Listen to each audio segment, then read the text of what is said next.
Global meet के समापन अवसर पर 4,31,555 करोड़ का निवेश किया गया। इनमें सहारा ग्रुप और जी ग्रुप ने बड़े करार किए। इन दोनों ही करारों से प्रदेश के लाखों लोगों को रोजगार मिलने का आसरा बन जाएगा। मुख्य अतिथि के रूप में आए भाजपा के वरिष्ठ नेता लालकृष्ण आडवाणी अपने संबोधन में कोई छाप छोड़ने में सफल नहीं रहे। मंगलवार को ग्लोबल मीट का अंतिम दिन था। इसमें सहारा, जेके बिरला ग्रुप और जी सहित कई बड़े उद्योगपति शरीक हुए। अंतिम दिन 4,31,555 करोड़ के निवेश हुए। समारोह के मुख्य अतिथि भाजपा के वरिष्ठ नेता लालकृष्ण आडवाणी थे। जी ग्रुप के संचालक सुभाष चड्ढा ने बताया कि मंदी के इस दौर में ऐसी मीट करना साहस का काम है। इस मीट से प्रदेश की जनता की आमदनी बढ़ने के साथ ही पार्टी का कद भी बढ़ेगा। हमारा इरादा तो चंबल घाटी में 35,000 करोड़ खर्च कर एक नया शहर बसाने का है, जिसमें 1 लाख लोगों को रोजगार मिलेगा। आज के युग में इस अनसर्टेनिटी के समय में है, ऐसा मैं मानता हूं। बहुत बधाई आपको, मध्य प्रदेश सरकार को। जितने प्रकार के उद्योग, जितनी तरह की चीजें शिवराज जी लगेंगी मध्य प्रदेश में, तो स्वाभाविक है कि इस देश की, इस प्रदेश की जो जनता है, उनका पर कैपिटा इनकम, उनकी आमदन बढ़ेगी तो खुशहाली स्वाभाविक है वो बढ़ेगी, और साथ साथ आपका राज्य भी आगे आगे चलता रहेगा भारतीय जनता पार्टी का, क्योंकि आप अगर खुशहाली दे रहे हैं तो क्यों नहीं लोग आपको वोट देंगे। वहीं सहारा ग्रुप के एमडी सुब्रतो राय ने कहा कि यहाँ कानून व्यवस्था के साथ साथ शांति का माहौल है। यहाँ आकर सुकून महसूस होता है। मैं यहाँ 600-700 करोड़ की लागत से इंटरनेशनल क्लब बनाऊंगा ताकि 30,000 लोगों को रोजगार मिले। सम्मानित रोजी रोटी उपार्जन कर रहे हैं और कैजुअल तरीके से करीब 20,000 लोग और भी कार्यरत हैं। साइंडा परिवार पूरे देश में हर राज्य में कार्यरत है, बहुत दिनों से कार्यरत है, लंबे समय से कार्यरत है। मैं मध्य प्रदेश साथ मेरा अनुभव करीब 30 वर्ष का है और यहाँ की जो शुरू से ही मैंने जो कार्य प्रणाली देखी, जो यहाँ के प्रशासनिक माहौल देखा, और प्रशासनिक दृष्टिकोण से चाहे वो हम यहाँ के ब्यूरोक्रेसी की बात करें, जुडिशरी की बात करें, लॉ एंड ऑर्डर की बात करें, या किसी भी दृष्टिकोण से हम बात करें, और तमाम और भी दृष्टिकोण से भौगोलिक स्थिति को बात करें, लोगों की जो शांतिप्रिय एक स्वभाव है उसकी बात करें, और एक हर जगह व्यवस्था बड़ी सुंदर है, सम्मान भाव की बात करें, और कोई भी बात करे सम्मान भाव, हर दृष्टिकोण से मैं कहूँगा, क्योंकि मैं पूरे देश में कार्यरत हूँ, इसलिए मैं बहुत दावे के साथ कह सकता हूँ कि मध्य प्रदेश आज की स्थिति में सबसे अग्रणी राज्य है। वहीं उद्योग मंत्री ने निवेशकों की तारीफ करते हुए कहा कि सरकार उनके साथ खड़ी है, वे निडर होकर निवेश करें। झाबुआ तक जो 4 लाख करोड़ के हमारे एमओयू हुए हैं, वो झाबुआ जैसे आदिवासी क्षेत्र में भी है और रीवा में भी है, और चंबल की भी घोषणा हो गई, और यहां से लेकर नीमच तक चारों क्षेत्र में हमारे एमओयू हुए। ये पूरे समग्र प्रदेश का विकास की बात है। जब सारे देश की अर्थव्यवस्था गिर रही है, वहां मध्य प्रदेश की बढ़ रही है, और उसका श्रेय हमारे माननीय मुख्यमंत्री को जाता है, भारतीय जनता पार्टी की सरकार को जाता है, और आडवाणी जी आपके आशीर्वाद को जाता है कि समय समय पर आप सरकार के सभी लोगों को आशीर्वाद देते रहे। मैं इस अवसर पर आडवाणी जी आपका अभिनंदन करता हूं, मंच पर उपस्थित सभी बिजनेस लीडर्स का अभिनंदन करता हूं, और आपका भी अभिनंदन करता हूं, और ये विश्वास दिलाता हूं कि मध्य प्रदेश के सरकार ने माननीय शिवराज जी के नेतृत्व में कमर कस ली है कि अब हम चुपचाप नहीं बैठेंगे, मध्य प्रदेश को 1 नंबर का प्रदेश बनाकर छोड़ेंगे। बहुत बहुत धन्यवाद। मुख्य अतिथि के रूप में बोलते हुए भाजपा के वरिष्ठ नेता लालकृष्ण आडवाणी ने किसी भी निवेशक को प्रदेश में निवेश करने पर जोर नहीं दिया। उन्होंने केंद्र की कांग्रेस सरकार की आलोचना और शिवराज की तारीफ में कसीदे कहे। मैं अपरिचित था हिंदी से, ऐसा नहीं कहूंगा, क्योंकि सिनेमा देखता था, और सिनेमा के कारण समझ लेता था हिंदी, थोड़ी बहुत टूटी फूटी बोल भी लेता था, लेकिन मैं मानता हूं कि स्वराज्य का आंदोलन, उसमें स्वभाषा और स्वसंस्कृति इनका भी महत्व था। और जब सिनेमा देखते देखते एक समय आया, पहली बार केंद्रीय सरकार का मंत्री बना, तो मुझे मुरारजी भाई देसाई ने पत्रकार के रूप में, उन दिनों में पत्रकारिता के ऊपर जो आघात हुए थे इमरजेंसी में, उसके कारण मुझे इंफॉर्मेशन एंड ब्रॉडकास्टिंग की जवाबदारी दी, जिसमें सिनेमा भी था। और तभी मेरे ख्याल में आया, ये कैसी विडंबना है कि जिस सिनेमा के कारण मैं थोड़ी बहुत हिंदी सीखा, आज सिनेमा के जो केंद्र हैं वे शुरू में तो कलकत्ते में हुए, फिर मुंबई में हुआ, फिर यहाँ तक कि चेन्नई और हैदराबाद में भी हुआ, लेकिन हिंदी भाषी प्रांतों में सिनेमा का कोई केंद्र नहीं। न राजस्थान में, न मध्य प्रदेश में, न उत्तर प्रदेश में। और भारतीय जनसंघ का कार्य, आगे चल करके भारतीय जनता पार्टी का कार्य, वह हिंदी भाषी प्रदेशों में अधिक है। और अधिक होने के कारण स्वाभाविक है कि वहां पर बढ़ते बढ़ते बढ़ते सरकारें भी वही बनी, भारतीय जनसंघ की और भारतीय जनता पार्टी की। यहाँ बैठे बैठे लोग बहुत सारे इन्वेस्टमेंट्स कर रहे हैं, डेयरी में और इसमें और उसमें। तो मैं इस बात का जिक्र इसलिए कर रहा हूँ कि मैं उस दिन की कल्पना करता हूँ कि जब कभी मध्य प्रदेश में या छत्तीसगढ़ में या हिमाचल में या ऐसे किसी प्रांत में हिंदी सिनेमा का भी कोई केंद्र बनेगा। आखिर तो एफडीआई नीति के खिलाफ भाजपाइयों ने अलग अलग स्थानों पर धरना देकर केंद्र सरकार को जमकर कोसा। प्रभात झा ने इसे मध्यम वर्गीय 80 लाख परिवारों को बेरोजगार करने वाला व्यापार बताते हुए चेतावनी दी है कि केंद्र ने ये प्रस्ताव वापस नहीं लिया तो 3 घंटे का बंद कर विरोध जताएंगे। एफडीआई के विरोध में भाजपा ने शहर के अलग अलग स्थानों पर धरना प्रदर्शन कर केंद्र सरकार को मध्यम वर्गीय व्यापारियों का विरोधी बताया। छावनी चौराहे पर आयोजित धरने में पहुंचे भाजपा के प्रदेश अध्यक्ष प्रभात झा ने खुलासा किया कि एफडीआई के लागू होने से देश के 80 लाख मध्यम वर्गीय व्यापारी बेरोजगार हो जाएंगे। झा ने कहा, जब केंद्र सरकार किसी को रोजी रोटी नहीं दे सकती तो उसे व्यापारियों का निवाला छीनने का भी कोई अधिकार नहीं है। उन्होंने एफडीआई को संवैधानिक चोट बताया। झा ने कहा कि केंद्र सरकार नहीं मानी तो वे शीघ्र ही 3 घंटे बंद की घोषणा करेंगे। उन्होंने कहा कि केंद्र सरकार अरविंद केजरीवाल की जांच करे कि दूसरे देश कहीं केजरीवाल जैसे लोगों का इस्तेमाल तो नहीं कर रहे। उन्होंने केजरीवाल के बयानबाजी की निंदा करते हुए इसे विदेशी पैसे का खेल बताया। ये अलग अलग स्थानों पर धरना दे रहे हैं और ये आपके इंदौर में भी हो रहा है।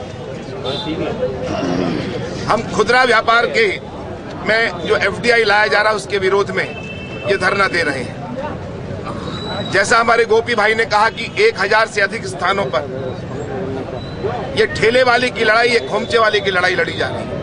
ये मध्यम श्रेणी के व्यापार करने वाले लोगों की लड़ाई लड़ी जा रही है। 80 लाख लोगों का परिवार, 4.5 करोड़ से अधिक, 19 करोड़ लोगों की संख्या इसमें प्रभावित होती है। और इसलिए हमने सांकेतिक तौर पर, और इसके कुछ दिनों बाद हम, अगर ये सरकार नहीं मानती है तो हम मध्य प्रदेश में 3 घंटे का बंद करने का एक नया प्रयोग भी करने वाले हैं और उसकी घोषणा हम बहुत शीघ्र करेंगे। हमने इन धरनों के माध्यम से केंद्र की कांग्रेस सरकार को चेताने की कोशिश की है कि अगर तुम रोजी रोटी नहीं दे सकती तो छीनने का अधिकार तुमको नहीं है। सजी हुई दुकानें हमारे पेट और महंगाई के कारण हमारे पेट की रोटी नहीं दे सकती, हमारी भूख नहीं मिटा सकती। और ये भारत है, यहाँ छोटे से लेकर सभी को जीने का अधिकार है और ये संवैधानिक चोट है खुदरा व्यापार में एफडीआई का लाना, इसलिए हम लोगों ने विरोध। प्रभात जी, अब तो करप्शन की लड़ाई के लिए भी विदेशी निवेश आ रहा है। आपने कहा कमल संदेश में अरविंद केजरीवाल के खिलाफ लिखा है कि उनको विदेशों से धन मिल रहा है इस लड़ाई को लड़ने के। हमने ये नहीं लिखा, हमने ये कहा है कि भारत सरकार को केजरीवाल की जांच करना चाहिए। भारत को कमजोर करने के लिए कुछ बड़े देश ऐसे केजरीवाल जैसे लोगों का कहीं प्रयोग तो नहीं कर रहे, क्योंकि देश का जो स्वदेशी रक्त है वो कभी इस तरह की बात नहीं कर सकता जिस तरह केजरीवाल भारतीय लोकतंत्र पर प्रहार कर रहे हैं। किसी सांसद पर, किसी नेता पर आरोप लगाना, भारतीय संसद की अवमूल्य और अवमानना करना, यह निश्चित तौर पर कहीं न कहीं कोई षड्यंत्र है। इस मौके पर विधायक रमेश मेंदोला, नगर भाजपा अध्यक्ष शंकर लालवानी, उमेश शर्मा और गोपी नेमा भी मौजूद थे। इसी तरह अनाज मंडी में किसान मोर्चे ने धरने का आयोजन किया। यहां भाजपा नेताओं ने किसानों के साथ मिलकर केंद्र के खिलाफ जमकर जहर उगला। मालवा मिल चौराहे पर भी प्रभात झा के नेतृत्व में व्यापारी प्रकोष्ठ ने धरना देकर एफडीआई को वापस लेने की मांग केंद्र सरकार से की है। कांग्रेस ने प्रदेश के भाजपा सरकार को भ्रष्ट बताते हुए कलेक्टरेट के सामने प्रभावी धरना दिया। पूर्व मुख्यमंत्री दिग्विजय सिंह ने कहा कि एफडीआई के द्वारा बिचौलिए व्यापारियों को खत्म किया जाएगा। उन्होंने संघ को बेईमान बताते हुए शिवराज सिंह को लफास मुख्यमंत्री कहा। इस दौरान मंच का एक हिस्सा टूटने से कुछ देर के लिए अफरा तफरी मच गई। भ्रष्टाचारी प्रदेश सरकार के खिलाफ युवा कांग्रेस ने शंखनाद करते हुए मंगलवार को कलेक्टरेट पर धरना प्रदर्शन किया। कार्यक्रम को संबोधित करते हुए कांग्रेस के राष्ट्रीय महासचिव व पूर्व मुख्यमंत्री दिग्विजय सिंह ने भाजपा की प्रदेश सरकार को जमीनों पर कब्जा, दादागिरी और गरीबों को लूटने वाली सरकार बताते हुए कहा कि संघ भी अब बेईमान हो गया है। उन्होंने भाजपा के राष्ट्रीय अध्यक्ष नितिन गडकरी को फर्जी कंपनियों के माध्यम से अरबों रुपए के काले धन को सफेद करने वाला बताया। सिंह ने कहा कि गडकरी की करोड़ों की कंपनियों में कर्मचारी और ड्राइवर डायरेक्टर हैं। सिंह ने कहा कि देश में सबसे महंगी गैस मध्य प्रदेश में है। यहां सिर्फ 6 टंकियां ही दी जा रही हैं, जबकि कांग्रेस शासित राज्यों में प्रदेश सरकार अपने अनुदान के दम पर साल में 9 टंकियां दे रही है। उन्होंने सभा में मंत्री कैलाश विजयवर्गीय के महापौर रहते हुए किए गए पेंशन घोटाले का भी जिक्र किया। सिंह ने युवकों से कहा कि वे जितनी ऊर्जा नेताओं के सामने शक्ति प्रदर्शन में खर्च करते हैं, उतनी अगर राजनीति में लगाएंगे तो कांग्रेस मजबूत होगी। गरीबों की लड़ाई लड़ती, मजदूरों की लड़ाई लड़ती, लेकिन भारतीय जनता पार्टी केवल जमीनों पर कब्जा कराना, दादागिरी करना और लूटना, केवल उनका ये उद्देश्य रह गया। मैं आपसे कहना चाहता हूं कि आज एक जमाने में संघ के लोगों को बड़ा ईमानदार माना जाता था, लेकिन आज संघ के लोग भी बेईमान हो गए और नितिन गडकरी जो कि संघ के नुमाइंदे थे, आज वो पकड़े गए। फर्जी कंपनियां चला रहे हैं, फर्जी कंपनियों में काला धन लेके सफेद धन कर रहे हैं। ऐसी कंपनियों में नाम बता रहे हैं कि जिन कंपनियों का पता ही नहीं है, और डायरेक्टर अपनी कंपनियों में करोड़ों अरबों रुपए की कंपनियों में उनका ड्राइवर डायरेक्टर है, उनका मुनीम डायरेक्टर है, उनके कर्मचारी डायरेक्टर है। खुलेआम काले का सफेद करने में ये लोग माहिर हैं, इनको कोई मुकाबला नहीं कर सकता। मैं आपसे अनुरोध करना चाहता हूं, युवकों से विशेषकर अनुरोध करना चाहता हूं कि जितनी स्वागत सत्कार में जोश दिखाते हो, उतना जोश जरा पॉलिटिकल काम में दिखाओ। पिंटू, और कहां है वो हमारे दूसरे पार्षद युवा अनवर भाई, अलीम भाई, युवकों को अगर हमारा वासनिक जी एनएसयूआई के अध्यक्ष सब लोगों को मिलकर इस इंदौर शहर के युवकों के कितने लोगों को रोजगार मिला इसकी तो सूचना ले लो। इतनी इन्वेस्टर मीट इन्होंने करी है, कितने युवकों को रोजगार इससे मिला है जरा हमें बता दो। हमने शिक्षित बेरोजगारों को भत्ता चालू किया था, वो भी इस सरकार ने बंद कर दिया। एक इन्वेस्टर मीट पर सैकड़ों करोड़ रुपए इकट्ठा करते हैं, लेकिन उसका हिसाब नहीं देते कि कितने उसमें लगे। मैंने आज अखबार में पढ़ा, धीरू भाई अंबानी जी के सुपुत्र अनिल अंबानी जी ने शिवराज सिंह जी की तुलना धीरू भाई अंबानी से कर ली। शर्म आनी चाहिए, आपने इस बात के लिए कहा है शिवराज सिंह चौहान धीरू भाई अंबानी का मुकाबला नहीं कर सकता, जिसने एक पेट्रोल पंप पे काम करते हुए जिसने अपने जीवन चालू किया और देश का सबसे बड़ा उद्योगपति बना, उसकी तुलना शिवराज सिंह जी जैसे लब्बाज आदमी के साथ कर रहे हैं। अनिल अंबानी जी, आपने बहुत गलत बयान दिया।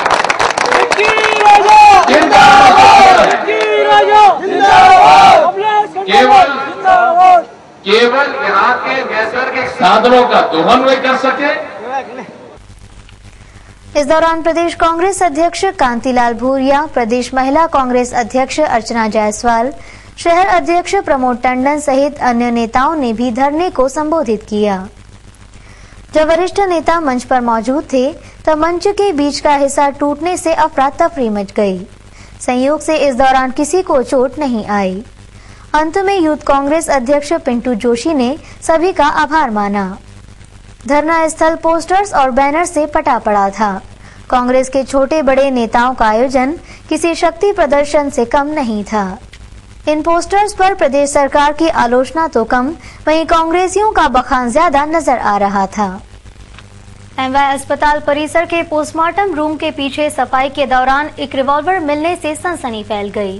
पुलिस ने मौके पर पहुंचकर रिवॉल्वर जब्त की। एमवाय अस्पताल के पोस्टमार्टम रूम के पीछे मंगलवार को निगम कर्मचारी सफाई कर रहे थे। इस दौरान जब एक कर्मी ने फावड़ा कचरे में मारा तो ठोस आवाज आई। जब उसने कचरा हटाकर देखा तो वहां पर रिवॉल्वर थी। कर्मचारी ने अपने दरोगा को और दरोगा द्वारा वरिष्ठ अधिकारियों को जानकारी देने के बाद पुलिस भी मौके पर पहुंच गई। हालांकि अभी यह स्पष्ट नहीं हो पाया है कि कचरे में रिवॉल्वर किसने और कब फेंकी थी। वहीं दरोगा संजय सेंगर ने बताया कि वे सफाई करवा रहे थे। तो लड़का तेरा नाम क्या? मैंने हमारे साहब है दिलीप सिंह चौहान, उनको फोन करा तो उन्होंने सीधे इसका भी फोन करा एडिशनल आपको, बोले वो चीज़ वही रखना, किसी को आने मत देना वहाँ पे। तो फिर जी सर मेरी उमर। मौके पर पहुंची पुलिस ने रिवॉल्वर जब्त कर पंचनामा बनाया और निगम कर्मी के बयान दर्ज कर जांच शुरू कर दी।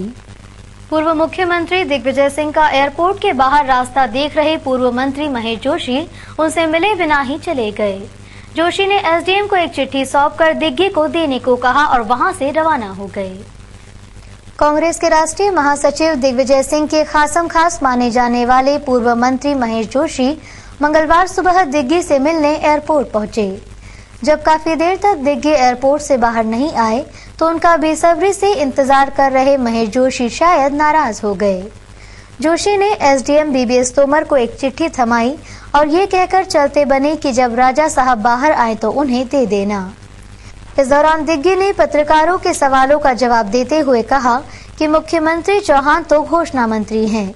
वे प्रदेश में कई बार इन्वेस्टर मीट करवा चुके हैं, लेकिन रोजगार कितनों को दिया है इसका जवाब सीएम के पास भी नहीं है। दिग्विजय सिंह जी, आपके बयान पर प्रभात झा ने पलटवार करते हुए कहा है कि दिग्विजय जी के बयान पर ध्यान नहीं देना चाहिए क्योंकि हंसी मजाक करते रहते हो। जो आपने बयान दिया था मीट को लेकर कि मीट एक पैसा वसूली का साधन हो गया जी, मैंने जो कुछ बात कही है तथ्यों के आधार पर कही है, इसका वो उत्तर दे दें कि इस बात की जो डायरी पकड़ी गई थी उसमें मुख्यमंत्री दफ्तर के ऊपर जो खर्चा बताया गया था उसका ही जरा हिसाब किताब हमें दे दें। मीट के बारे में क्या कहना आपका? जो मीट अभी मीट के बारे में क्या कहना है? ग्लोबल मीट के बारे में ये मेरे ख्याल से 7वीं 8वीं मीट है। अब ये 7-8 मीट पे जितने एमओयू साइन हुए हैं उसमें से 10% भी लागू नहीं हो पाए। शिवराज सिंह चौहान आज पुनः एक अगली मीट की घोषणा करने वाले हैं, क्या अगली मीट कब होगी? तो क्या करें ना, ये क्या चुनावी घोषणा वीर है, घोषणा करें। सबसे बड़ी बैंक डकैती के आरोपी जसपाल से मिलने उनके परिजन भंवरकुआ थाने पहुंचे। परिजन ने बताया कि उनका बेटा निर्दोष है और पुलिस षड्यंत्र कर उसे फंसा रही है।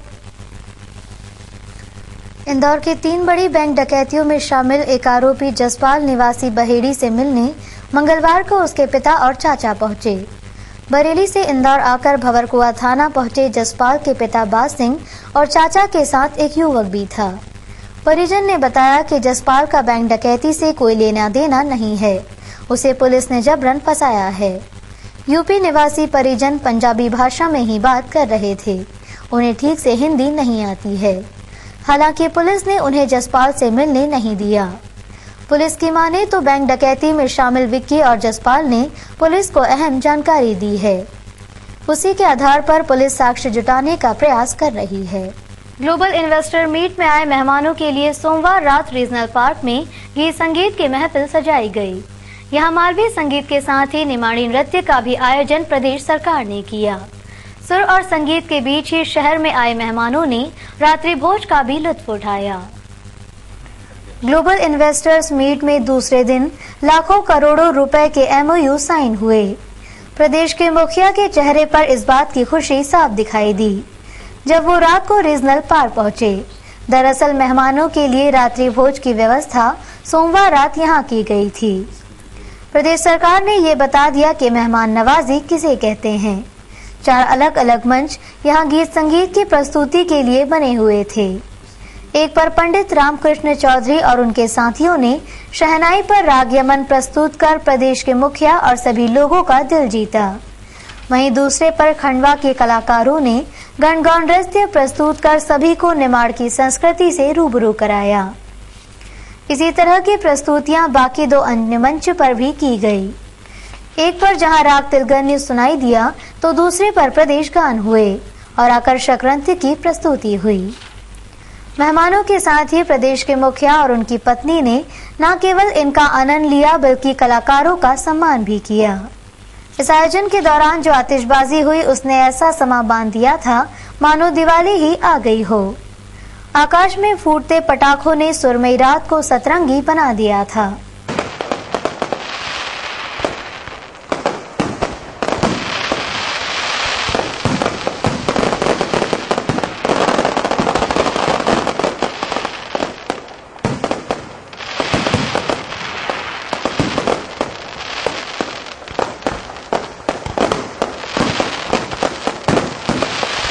इन्हीं कार्यक्रमों के बीच शिवराज सिंह चौहान ने रीजनल पार्क में की जा रही मोटर बोट का भी शुभारंभ किया। आखिर में शुरू हुआ भोजन का कार्यक्रम जो देर रात तक चला। कई तरह के लजीज पकवान यहां निवेशकों के लिए तैयार किए गए थे, जिनका नेताओं और निवेशकों ने मिलकर लुत्फ उठाया। इस कार्यक्रम में बड़े निवेशक मौजूद नहीं थे, लेकिन जो आए उनकी मौजूदगी से कार्यक्रम में 4 चांद लग गए हैं। मीट की समाप्ति के बाद शाम को मुख्यमंत्री ने पत्रकारों से चर्चा करते हुए कहा कि निवेश करने के बाद निवेशकों को तय सीमा में अपना काम करना होगा। उनकी सुविधा के लिए सर्विस गारंटी एक्ट बनाया जाएगा। साथ ही 2014 को 8 से 10 अक्टूबर के बीच इंदौर में एक बार फिर मीट का आयोजन किया जाएगा। इन्वेस्टर मीट की सफलता का सारा श्रेय मीडिया को देते हुए मुख्यमंत्री शिवराज सिंह चौहान ने पत्रकारों से चर्चा करते हुए कहा कि इस मीट में निवेशकों से सकारात्मक चर्चा हुई। इस मीट में हमारा फोकस रोजगार था, जिसमें हमें काफी हद तक सफलता मिली। इसके चलते ही 4,31,555 करोड़ के निवेश पर सहमति बनी।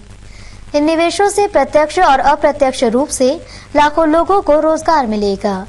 साथ ही इस बात का भी ध्यान रखा गया है कि करार के बाद निवेशकों को कोई तकलीफ ना हो। इसके लिए इन्वेस्टर सर्विस गारंटी एक्ट बनाया जाएगा। साथ ही गुजरात और महाराष्ट्र की तर्ज पर निवेशकों को सब्सिडी दी जाएगी। विदेशी निवेशकों से भी 1-to-1 हुआ है और वे भी निवेश करने के इच्छुक हैं। हम उनसे बराबर संपर्क में रहेंगे।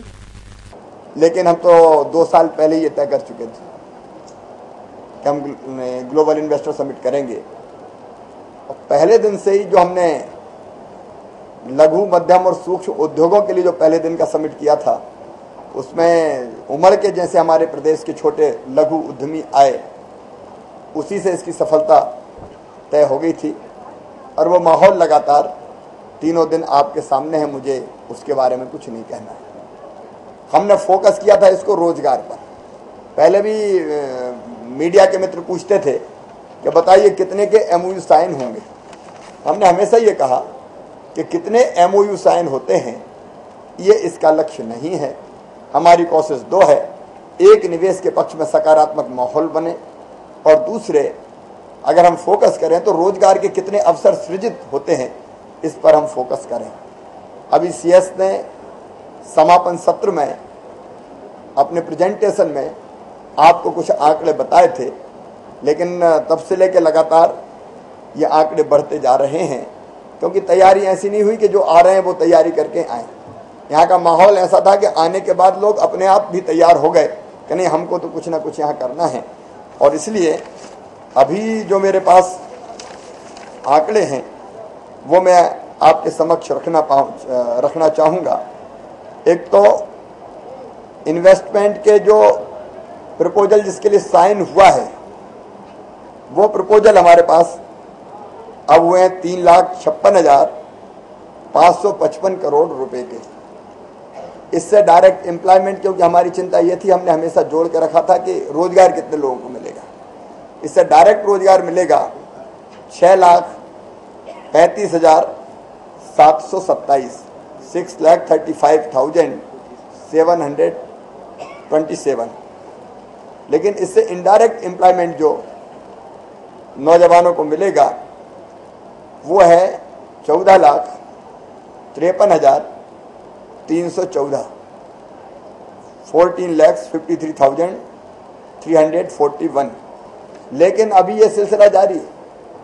और जैसा कि आपने देखा, मंच से जो प्रमुख उद्योगपतियों ने अनाउंस किया, ये बात सही है कि उन्होंने थोड़ी बहुत हमसे मंच पे चर्चा की कि हम करना चाहते हैं। उन्होंने ये भी पूछा कि किस क्षेत्र में हम करें, तो थोड़ा सा विचार विमर्श उनसे हुआ था, लेकिन इतना समय नहीं था कि उसको विधिवत एमओयू में उतारा जाए उसको, क्योंकि अचानक ये डेवलपमेंट हुआ था। हमने इन उद्योगपतियों को इसके लिए नहीं बुलाया था कि आप कोई करार करेंगे तभी आए। हमने तो कहा था ग्लोबल इन्वेस्टर समिट में आप भाग लीजिए, आइए।